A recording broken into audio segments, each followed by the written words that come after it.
Welcome to our channel. Today we how to build a data exploration tool with GitHub easy tutorial step by step clearly. Start by creating a new repository on GitHub. Name your repository something descriptive, like Data Exploration Tool. Set the visibility to public or private, depending on your preference. Once the repository is created, clone it to your local machine. Open your terminal or command prompt. Navigate to the directory where you want to store the project. Use the command git clone followed by the repository URL. After cloning, navigate into the newly created directory. Next, create a new Python virtual environment. Run the command python mvenv to establish the environment. Activate the virtual environment.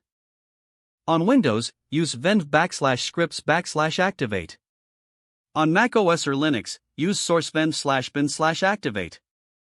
Now that your environment is set up, install necessary libraries.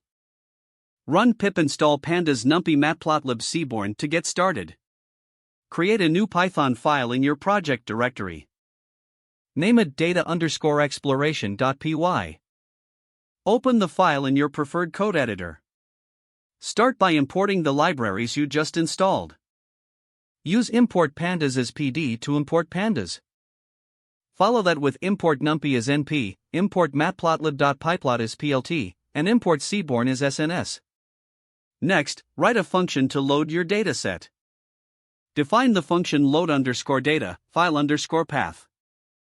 Inside the function, use pd.read_csv, file_path, to load the data. Return the loaded data frame.